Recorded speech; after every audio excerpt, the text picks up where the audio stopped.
So it just bounced off the wall. Anytime I tried to say anything to you, you wouldn't listen to me for anything. No, and I was mean. There was a side of me that came out that I didn't even know, because the one person that I thought I was madly in love with, we had been through so many things.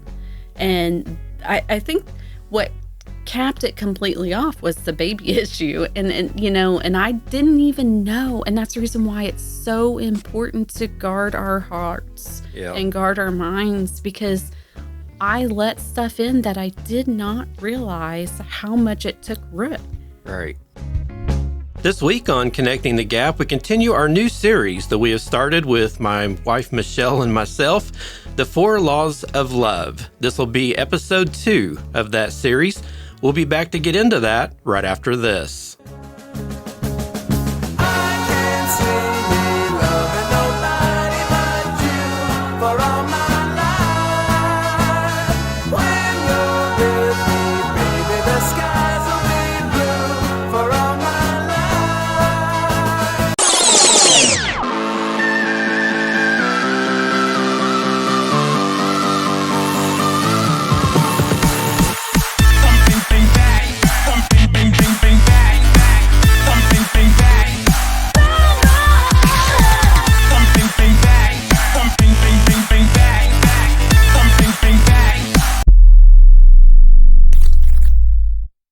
Welcome to Connecting the Gap. I'm Daniel Moore, your host. Thank you guys for joining us this week. If you're not familiar with our show, check out our website, www.connectingthegap.net, for our platforms, our YouTube and Rumble links. We're also on the Christian podcasting app, Edify.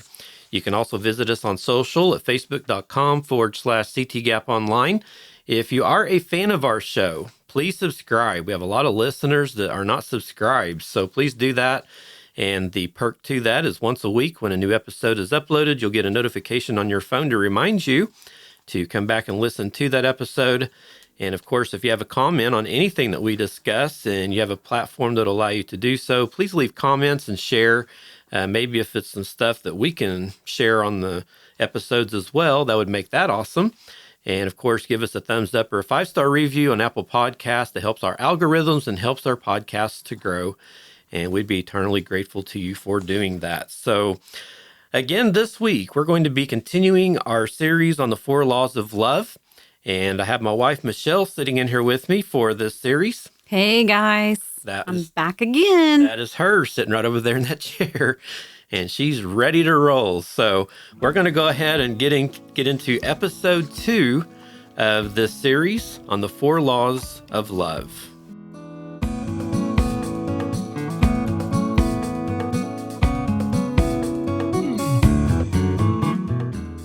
During a seminar, a woman asked, "How do I know if I am with the right person?" Well, the author then noticed that there was a large man sitting next to her, so he said, "It depends. Is that your partner?" In all seriousness, she answered, "How do you know?" "Let me answer this question, because the chances are good that it's weighing on your mind," replied the author. Here's the answer. Every relationship has a cycle. In the beginning, you fall in love with your partner, you anticipate their calls, want their touch, and like their idiosyncrasies. Falling in love wasn't hard. In fact, it was a completely natural and spontaneous experience. You didn't really have to do anything. That's why it's called falling in love. People in love sometimes say, "I was swept off my feet." I mean, picture the expression. It implies that you were just standing there doing nothing, and then something happened to you. Falling in love is a passive and spontaneous experience, but after a few months or years of being together, the euphoria of love fades. It's a natural cycle of every relationship. Slowly but surely, phone calls become a bother, if they come at all. Touch is not always welcome when it happens, and your spouse's idiosyncrasies, instead of being cute, drive you absolutely nuts. The symptoms of this stage vary with every relationship. You will notice a dramatic difference between the initial stage when you were in love and a much duller or even angry subsequent stage. At this point, you and your partner might be asking, "Am I with the right person?" And as you reflect on the euphoria of the love you once had, you may begin to desire that experience with someone else. This is when relationships break down. The key to succeeding in a relationship is not finding the right person. It's learning how to love the person that you have found. People blame their partners for their unhappiness and look outside for fulfillment. Extramarital fulfillment comes in all shapes and sizes. Infidelity is the most common, but sometimes people turn to work, a hobby, friendship, excessive TV, or abusive substances. But the answer to this dilemma does not lie outside your relationship. It lies within it. I'm not saying that you couldn't fall in love with someone else. You could, and temporarily you'd feel better, but you'd be in the same situation a few years later. Because you need to listen really carefully to this. The key to succeeding in a relationship is not finding the right person, it's learning to love the person that you found. Sustaining love is not a passive or a spontaneous experience. You have to work on it day in and day out. It takes time, effort, and energy. And most importantly, it demands wisdom. You have to know what to do to make it work. Make no mistake about it. Love is not a mystery. There are specific things you can do with or without your partner, just as there are physical laws of the universe, such as gravity. There are also laws for relationships. If you know how to apply these laws, the results are predictable. Love is therefore a decision. It's not just a feeling. Remember this always. God determines who walks into your life. It is up to you to decide who you let walk away, who you let stay, and who you refuse to let go. I wanted to open with that this week because there were some pretty profound statements in that. A lot of truth there, I think, in how the cycle of marriage actually goes. And we always watch Disney and we watch Hallmark movies and we see the perfect look of what we think marriage looks like it should be and everything. But in all reality, life's not a Hallmark movie. No. And life's not a Disney movie. We get to a point where that initial love does fade off, and we have to learn at that point how to tolerate each other. It's probably the best way to put that, but to tolerate each other in a good manner where we can still build that love, knowing that that other person has flaws and knowing that that person has imperfections. We have to learn how to still build the love even through all of that and make our relationship grow even tighter.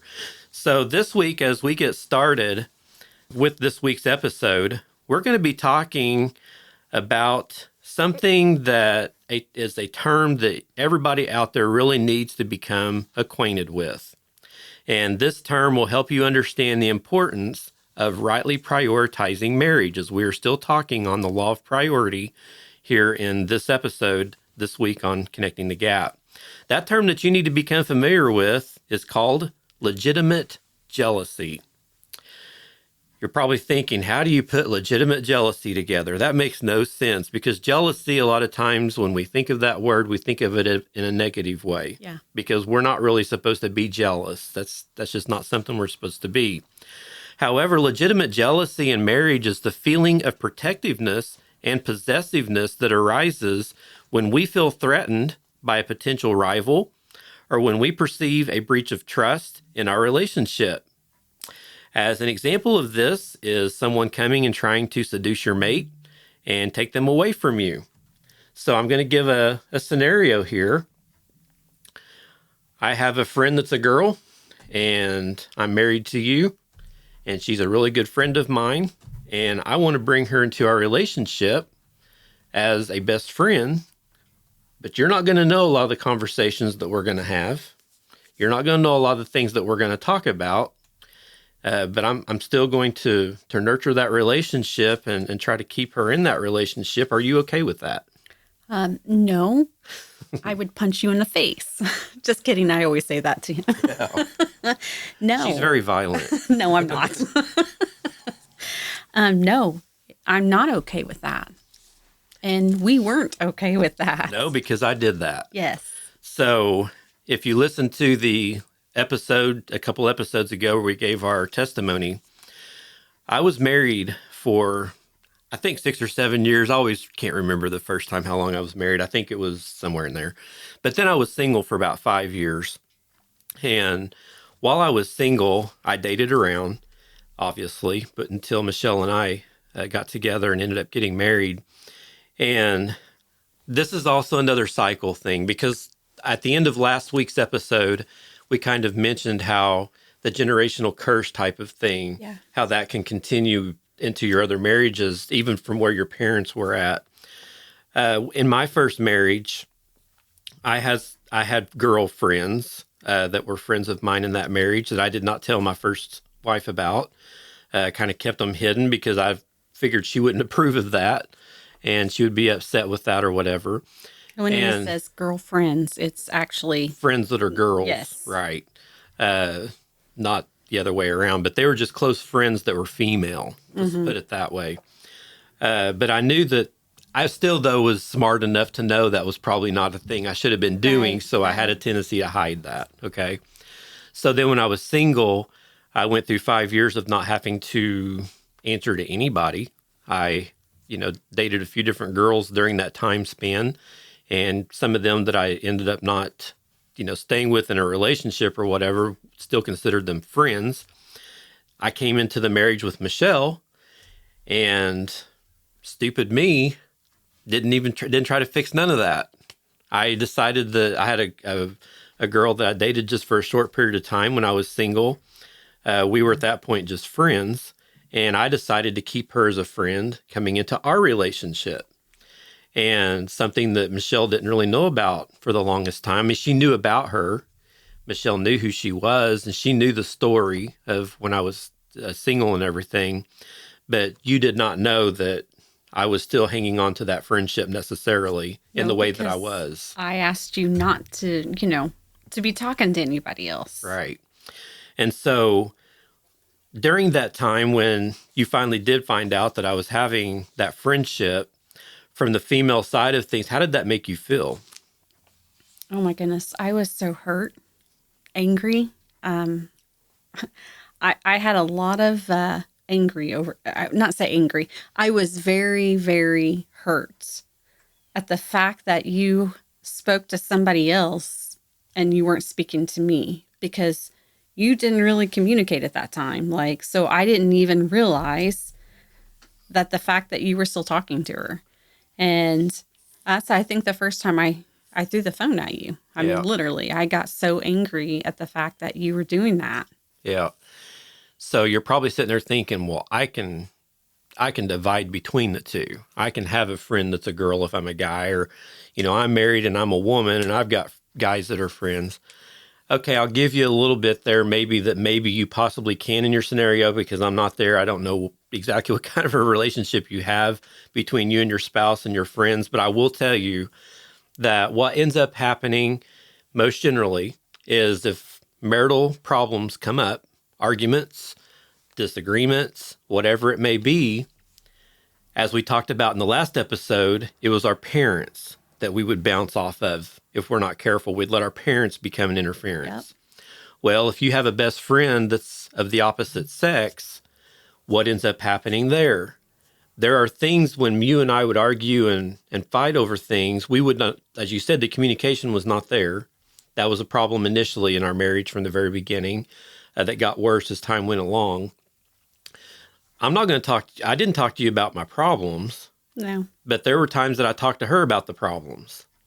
And that's a very dangerous place to be, because there's emotional issues there that if you do confide in the opposite sex like that, that can sprout into a relationship. Absolutely. If you're not careful. Yep. Having a guy friend that a guy can bounce problems off of, or a female spouse having a girlfriend to bounce things off of, that's still probably not real healthy, because you need to be talking to each other, obviously. Yeah. But at least in that situation, that scenario, there's not going to be an issue that you're going to run off with your guy best friend, the guy, or the female's going to run off.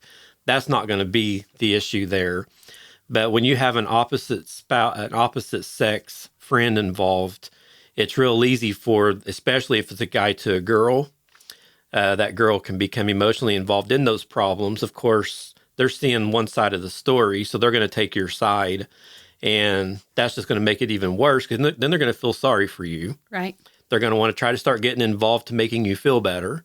And we don't have to get in too deep to this. You can see where this goes. It just keeps escalating and escalating because, I mean, that's how affairs start.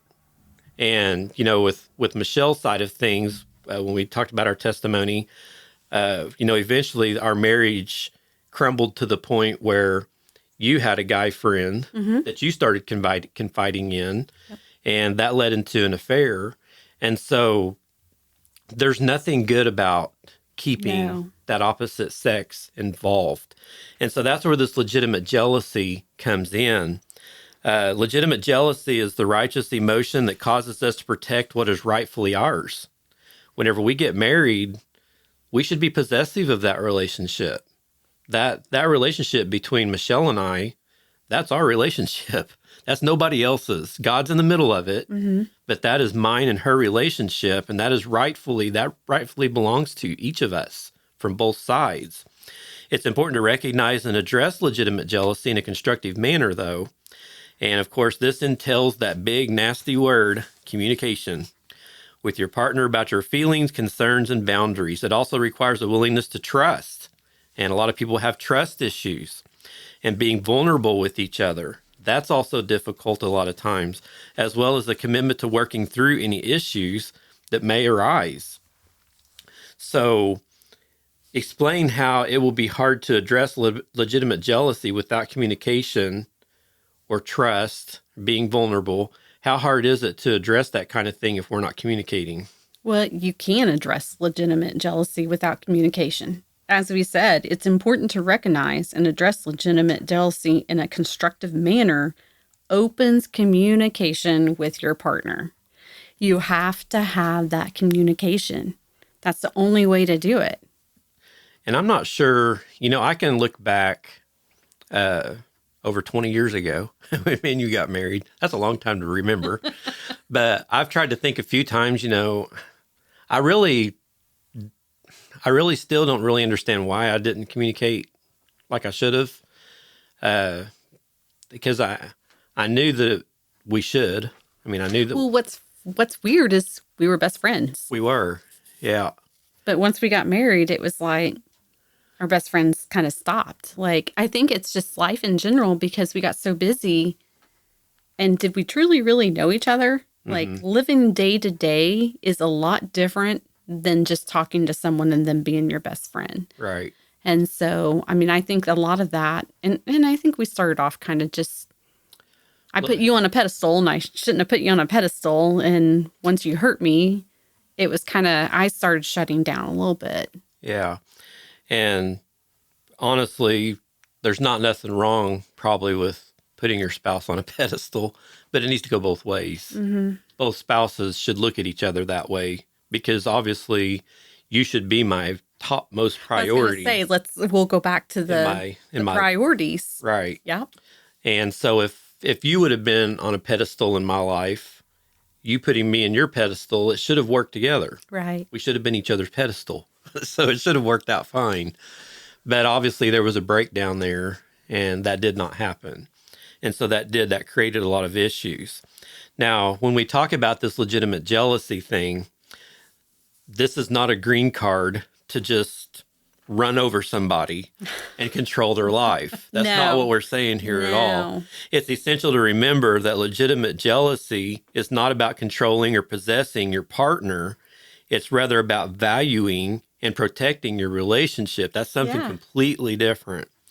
By acknowledging and addressing these feelings in a healthy way, you can strengthen the bond between you and your partner and create a more secure and fulfilling marriage. But you have to want to do it. Right. That desire has to be there, and you've got to want to make that your priority. So if we approach this legitimate jealousy thing the wrong way, what ends up happening, and I actually know people that have done this, in their marriages, they get so untrusting of their partner that they'll go put spyware on their phone. They'll demand that they call in every 2 hours telling them where they are at, what they are doing. who they're talking to. I mean, they just start hovering over the top of that person. And is that healthy? No, I mean, if you really think about it, jealousy usually leads people to act out in ways that can be harmful to themselves or others. I mean, and you think about it, there could be a situation of jealousy of the fact that the man doesn't want the woman to have any friends, to where it leads to having no self-worth or no self-confidence. Yeah, and it will run friends away. Yeah. We know people too that's had situations where they had no friends because their spouse didn't allow them to have any, because they were so worried that something was going to Or it was going to take time from Yeah. them, or Right. they just didn't want them to be around somebody more than what they were, and I just, like I said, it leads people to act out. Like Right. you just do things that you shouldn't be doing if you do not have a healthy, legitimate jealousy. Right. And so we have to remember that both of us are on the same plane. Yep. We're both on the same level. Your life is just as important as mine. You're just as much of an important person in this relationship as I am. Any decision that we make, any mistakes that we make, we both take those together and we hash those things out. That's right. I don't push myself over the top of you and you don't push yourself over the top of me, because we're both equal Right. in this relationship. Communication. And if there's a problem where you can't trust somebody because of something that you feel like is going on, I have to say, I think that comes back to a communication problem. Yep. Because if you feel like that there's something taking place that you're not aware of, or maybe that person has done something that's breached your trust a little bit, and for whatever reason, you two still haven't been able to fix that, you have to talk about it and hash it out. You're going to have to figure out where each other's at, not in a controlling manner, like No. not this, I'm going to make you call me every 2 hours and tell me who you're with and who you're talking to and where you're at, and put a GPS tracker on your iPhone so I can log in every time I want to and see where you are. That's not what I'm talking about No. here. It needs to be communication. Yeah. And you guys need to get to the root of what's causing this distrust and these issues that's going on in your marriage. You have to get to the bottom of that. Yeah. Furthermore, prioritizing marriage also involves setting boundaries. You need to make time for each other and nurture the relationship through love and care. It's important to prioritize your marriage above other obligations and distractions, as your relationship with your partner is a sacred and significant aspect of your life. So if you go to the Webster's Dictionary, jealousy is defined as intolerant of rivalry or unfaithfulness. There's a spiritual aspect to marriage that goes beyond just a legal or emotional commitment.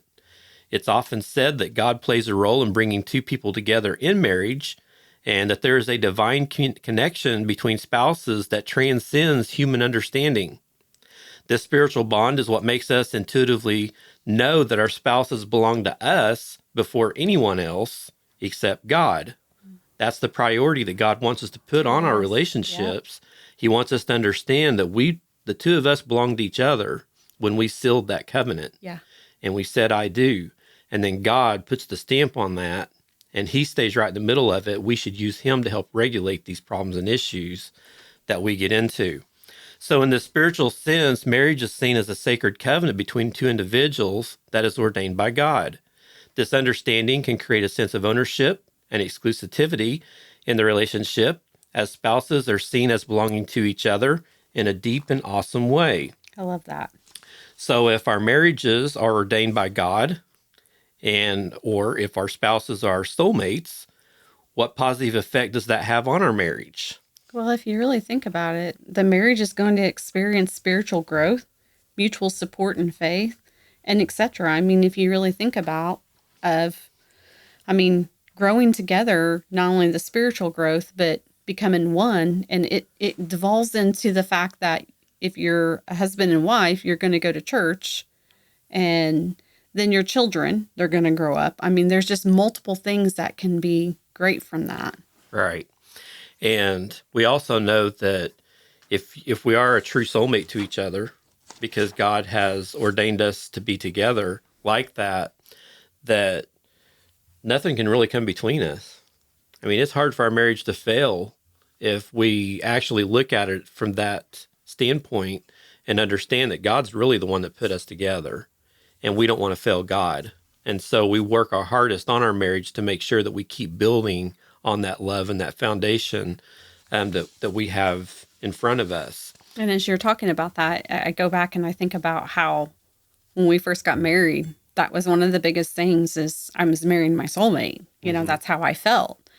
And I had to question that after we went through so many things and we got to the discussion of divorce. It's like, I honestly thought you were my soulmate. And to read that and to, you know, I'm just sitting here thinking about that. You truly were my soulmate, but we allowed the world and not put God in front of us to kind of break that down for the first 8 years. Right. It took it a while, but I mean, we're still here. We're still soulmates. Yeah. It reminds me of that. I think it's a song by Casting Crowns, Slow Fade. Yeah. It reminds me of that because, you know, nothing happens overnight. No. It never happens overnight. There's always things that build and continue to get bigger. It's the monster in the room, basically. And if you don't attack that, the very first time that you notice something is taking place, you need to attack it right then. Right. Because if you don't, it's just going to get bigger, like a snowball effect. Yeah. And it's going to end up, you know, getting out of control to something that you just can't handle anymore until it just explodes in your face. Well, I just want to say, though, as I sit here and I look at you, I'm so thankful that you're my soulmate because honestly, I love you more and more. And I'm so thankful that you're stuck with me for the rest of your life. Yeah, there's what that commercial stuck on you or stuck with you, whatever. It makes me think of that. Sorry, guys. I just had to say that because just sitting here looking at him and seeing him in his element, it's just, I'm so proud of him. And I love him so much. And for you to be able to make that statement after the things that we've been through, that's a God thing. Yeah. I mean, by far, because if God hadn't have brought this back full circle and brought it back around together, we could not have said what we did about each other at this point or felt like we do. And so that's why it's so important when you have these problems, bring God back into it. Yeah. It's very important for that. Sorry, I got sidetracked there. That's all right. We will continue. Yeah, sorry. When something threatens this sacred and this pure element of marriage, such as infidelity or betrayal, we naturally feel legitimate jealousy at that point.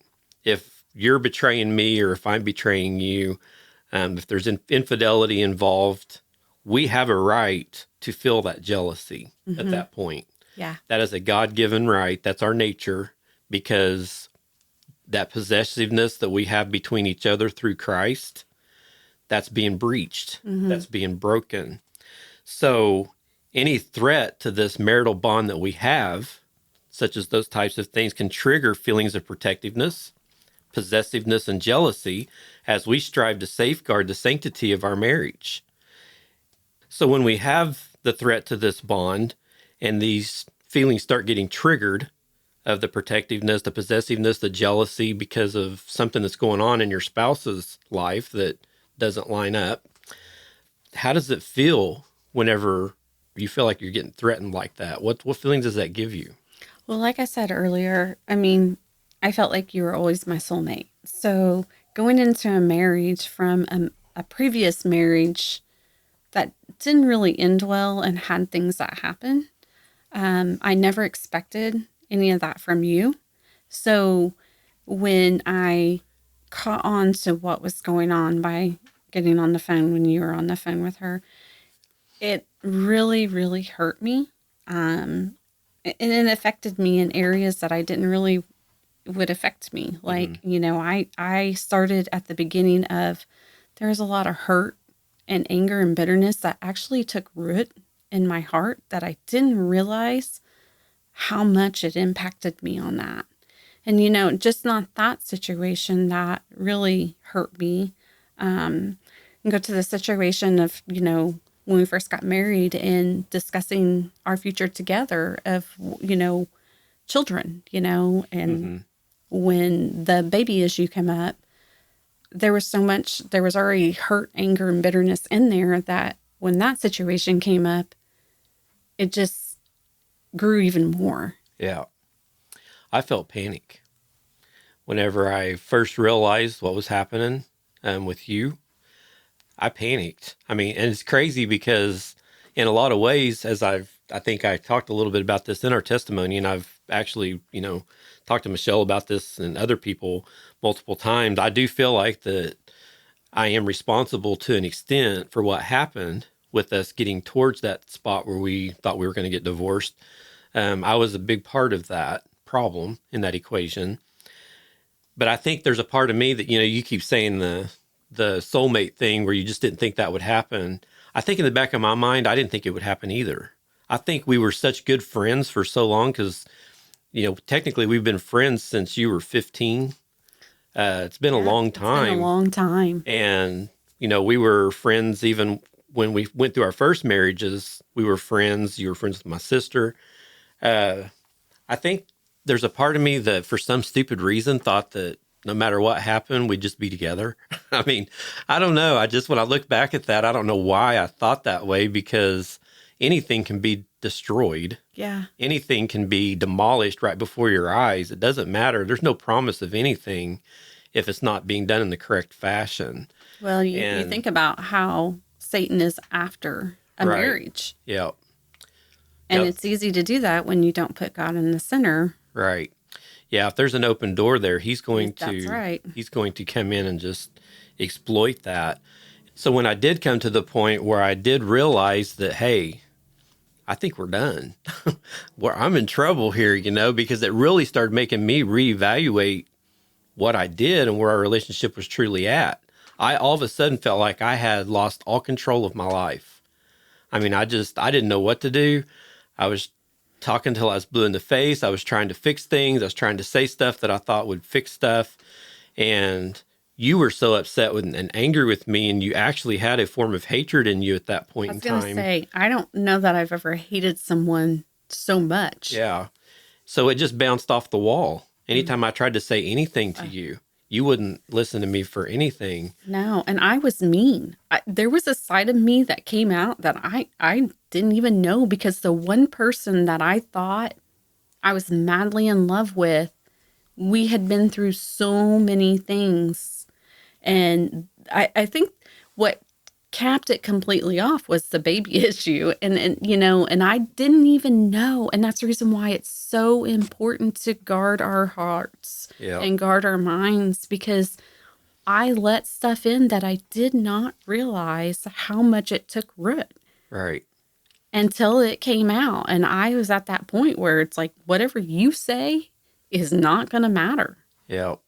And it, just comes back to the old saying, you just don't know what you've got till it's gone.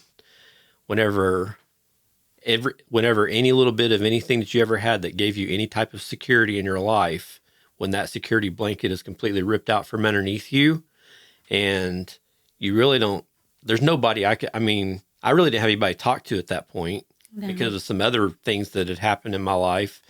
I really didn't have any close friends to talk to about that.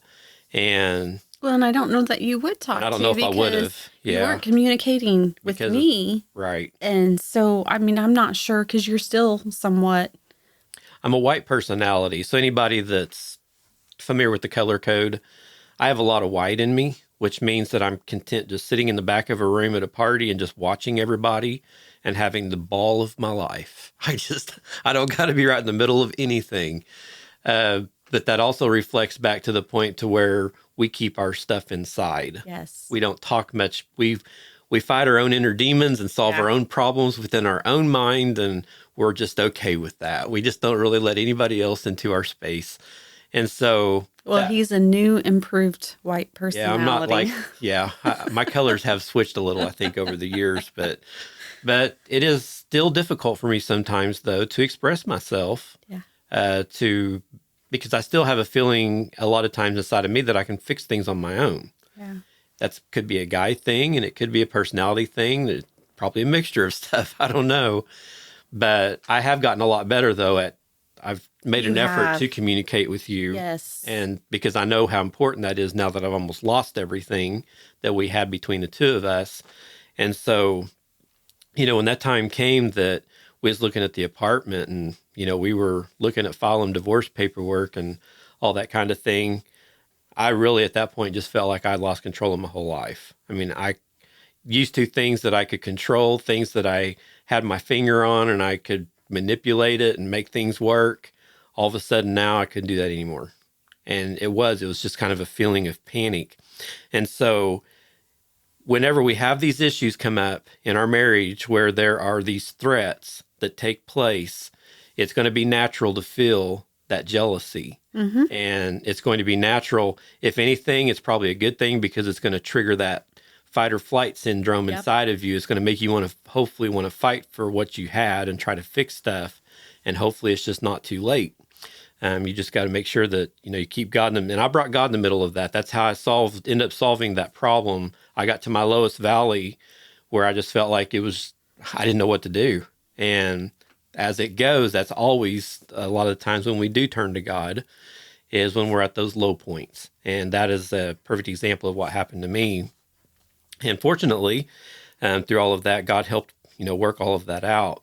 Now, as we're talking about this jealousy thing, as we close up today, you're probably asking, well, I thought it was wrong and that it was a sin to be jealous. Are we really saying that that's a good thing and that it's all right for that to take place? Well, the reality of that is there are some forms of jealousy that are destructive and sinful. That is very true.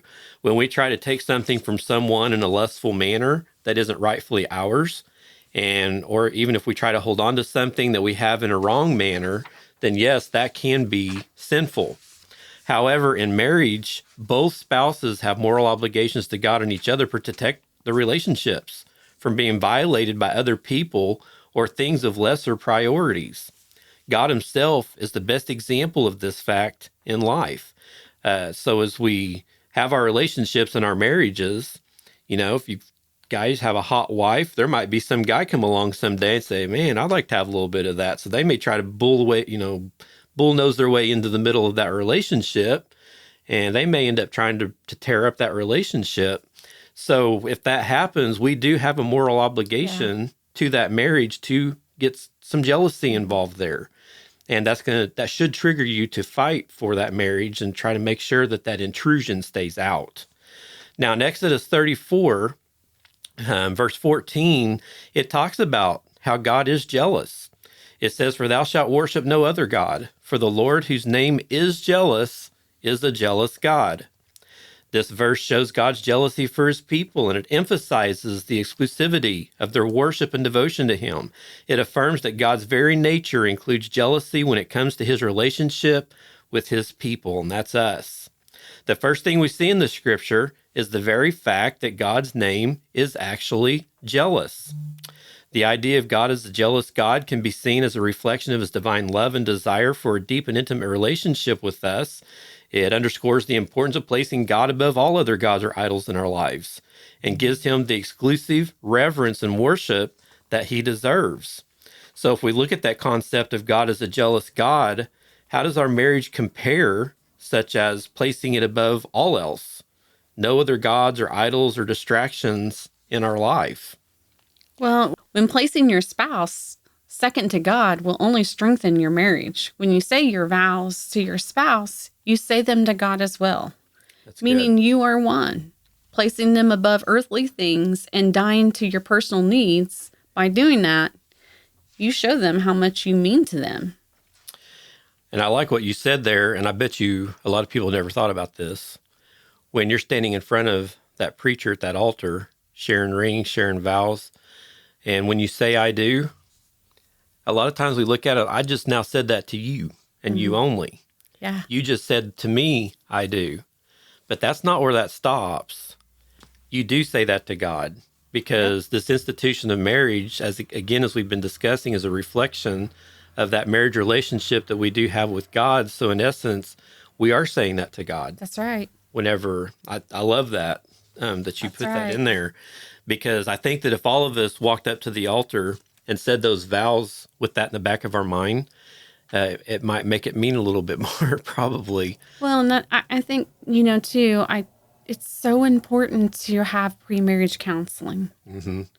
Because I know that ministers or counselors, Actually, we'll discuss some of that because you're becoming one. That's a God ordained marriage, and so it's very important that you have that.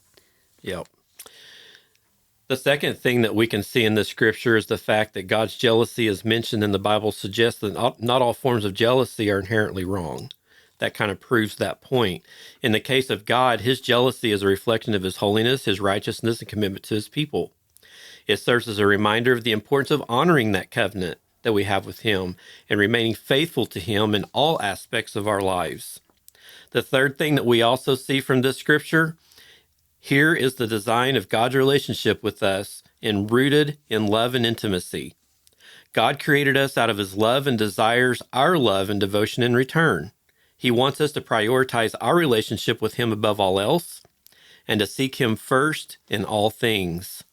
When our relationship with God is threatened or compromised by other idols in our life or things that we may put up as a God in our life, God's jealousy is a natural response.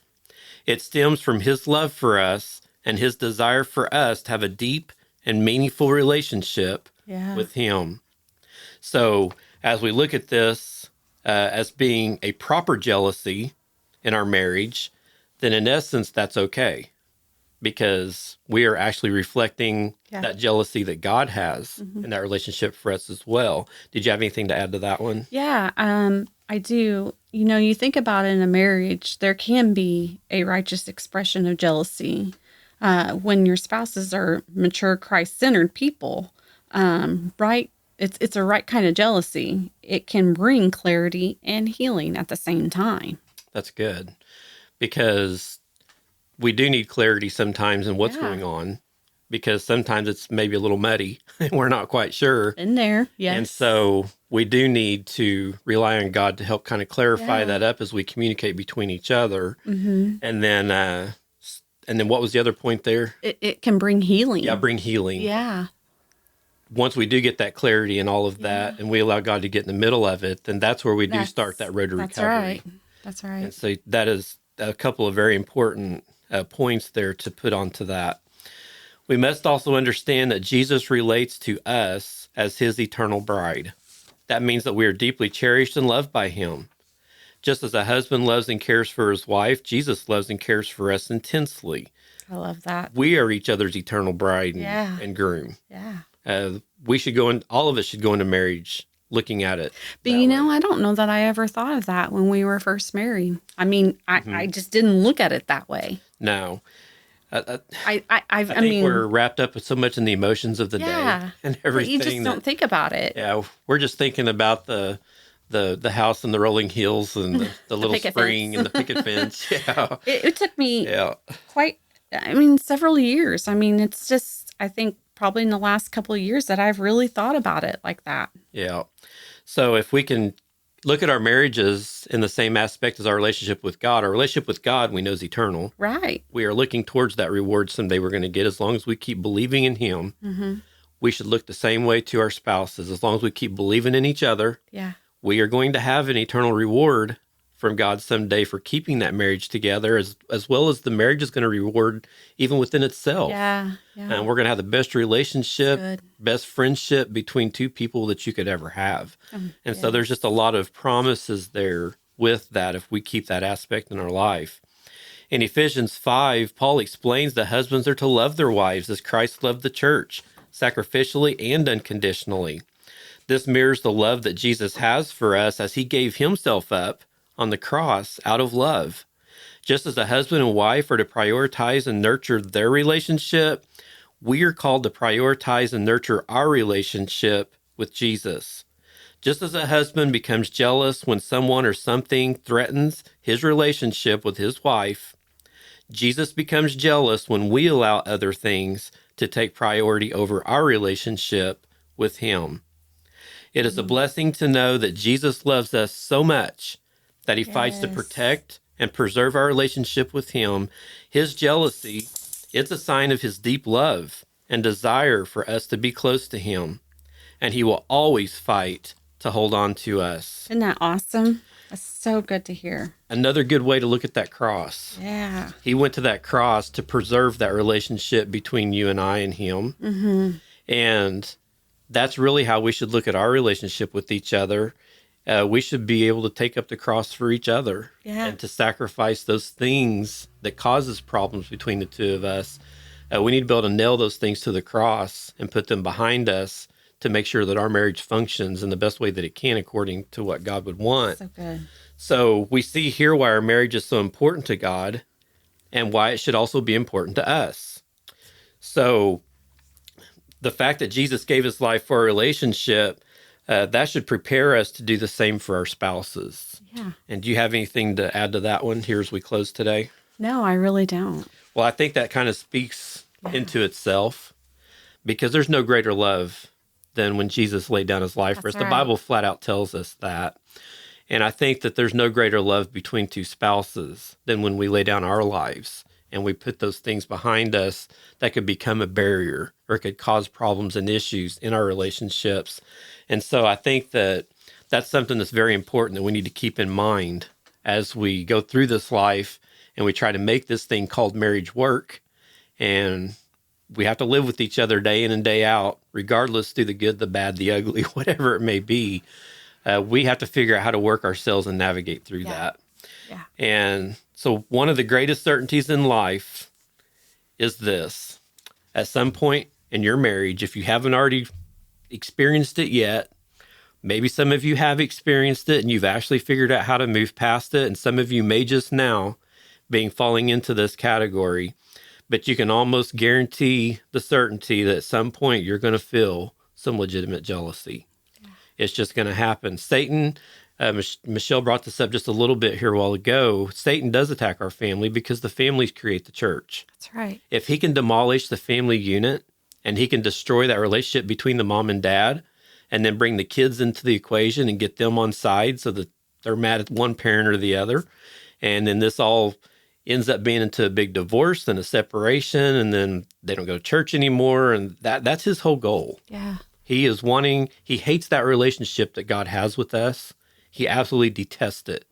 And since our marriage relationship reflects that relationship with God, if he can destroy our relationship, in essence, Satan feels like he destroys that relationship between us and God as well. Yeah. That's his ultimate goal. And as husbands and wives, we need to make sure that we don't allow that to happen and keep God in the middle of that. Is there anything that you want to add as we close here today? Or no. Okay. Well, we're going to go ahead and wrap up this episode then. And next week we'll come back and we're going to continue this priority discussion as we get this all started on the series of the 4 laws of love. And next week, we're going to be talking a little bit about how love begins with priorities. And we're going to actually talk next week about how we prioritize things in our life and what those list of priorities should look like. And so we're going to work our way through all of that on next week's episode. Well, thank you guys for joining us this week. That's going to be the end of this week's episode. I'm Daniel Moore, sitting here with my wife, Michelle. And I want to thank you guys so much for listening. The show really wouldn't be possible without you. No. And if you're a fan of the show, please leave a review on Apple Podcasts. Please subscribe to us on your favorite platform. The links for all of those are in our show notes. And please, this is a back and forth discussion that we're doing here through this series. We'd like to hear from you guys. Absolutely. If there's something that you've walked through, and if there's something that you could add to this discussion, because Michelle and I, we will be the first to say we don't know it all. That is true. We have been through a lot. I will say that, and we have learned a lot of lessons. But marriage is a ongoing thing that we learn each and every day. Yeah. It's just something that you never know everything about it. And until the day we die, we're going to still be learning how to live with each other and to make things work and put God first.